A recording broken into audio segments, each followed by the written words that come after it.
आप में से अधिकांश लोगों ने अपने स्कूल के पाठ्यक्रम में जालियनवाला बाग मैसेकर मतलब हत्याकांड की कहानियां सुनी होंगी और जनरल डायर की कहानी भी सुनी होंगी कि किस प्रकार जनरल डायर ने अमृतसर में 13 अप्रैल 1919 को निहत्थे पुरुष, महिलाएं, बच्चों के ऊपर अंधाधुंध गोलियां चलाई थी और नृशंस हत्या की थी। लेकिन क्या आप जानते हैं कि आज़ाद भारत में भी एक डायर पैदा हुआ जो आदिवासियों के ऊपर अंधाधुंध गोलियां चलाई।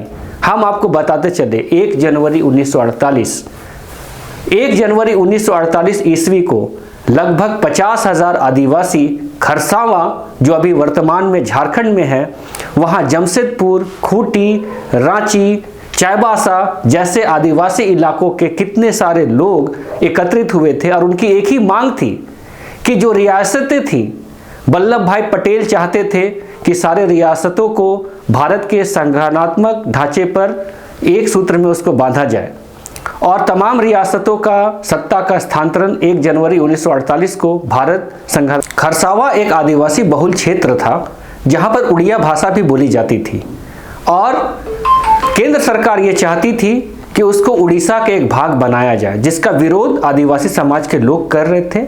और वो दिन था 1 जनवरी 1948। हम जानते हैं कि भारत आज़ाद हुआ 15 अगस्त 1947 ईस्वी को। उसके मात्र कुछ महीनों के बाद ही 1 जनवरी 1948 ईस्वी को सिमडेगा, जमशेदपुर, खूंटी, रांची, चाईबासा जैसे आदिवासी इलाकों के लोग इकट्ठे हुए और वो भी 50,000 से ज़्यादा लोग, और वो विरोध कर रहे थे और इस बात का विरोध कर रहे थे कि उसके रियासतों को उड़ीसा में नहीं मिलाया जाए, जिसका उड़ीसा सरकार ने बर्बरतापूर्ण कार्रवाई करते हुए उड़ीसा मिलिट्री के पुलिस फोर्स ने पूरे खरसावा बाजार को 1 जनवरी 1948 को घेर लिया और वहां अंधाधुंध फायरिंग हुई। और ऐसा कहा जाता है कि उस सम्मेलन को संबोधित करने के लिए मराम गोम के जयपाल सिंह मुंडा आने वाले थे, लेकिन उनके आने के पहले वहां गोलियों की बौछार हो चुकी थी और बहुत सारे लोग मारे गए थे।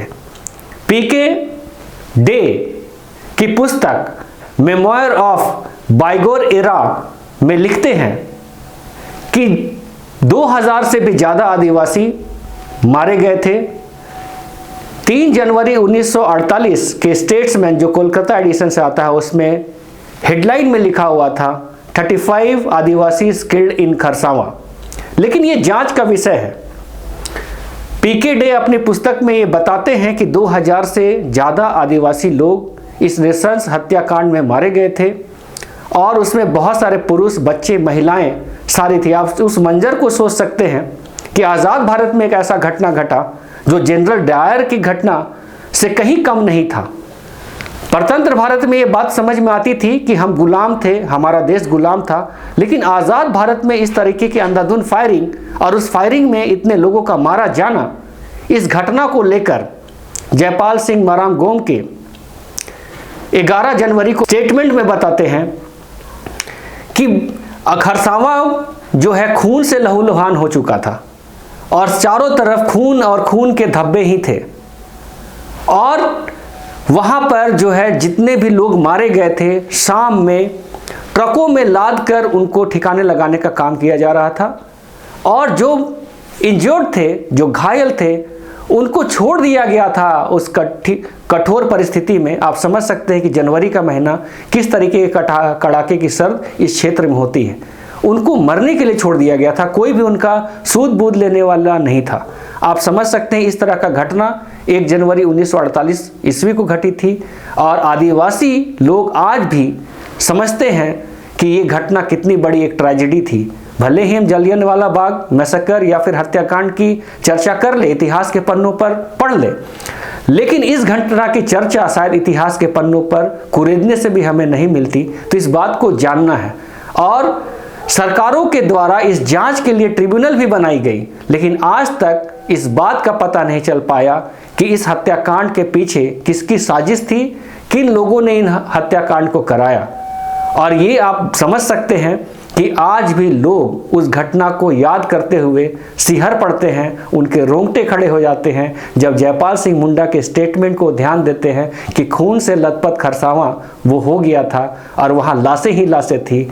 इसलिए आदिवासी लोग शायद नया साल जो आने वाला है, जो 1 जनवरी को पूरा विश्व मनाता है, आदिवासी समाज उस घटना को याद करते हुए उसको एक काला इतिहास और काला अध्याय के रूप में जानती है। उस दिन को शोक दिवस के रूप में मनाती है। और कल के दिन में वर्तमान के मुख्यमंत्री जो झारखंड प्रदेश के हैं, माननीय हेमंत सोरेन, वो भी खरसावां जाएंगे और वहां पर जितने शहीद हुए थे वीर, पुरुष, बच्चे, महिलाएं, सभी को अपना श्रद्धांजलि और नमन प्रकट करेंगे। हम तमाम आप लोगों से अनुरोध करते हैं कि कल के दिन में तमाम उन शहीदों को श्रद्धा सुमन अर्पित करें, शोक अर्पित करें और शोक के रूप में इस दिवस को मनाएं। आज के मुद्दे पर जो हमने बात की, आपको कैसा लगा, आप क्या समझते हैं, इस बात की प्रतिक्रिया कमेंट बॉक्स में ज़रूर दें। आप हमारे साथ जुड़े हुए रहें, उसके लिए बहुत बहुत धन्यवाद। जोहार।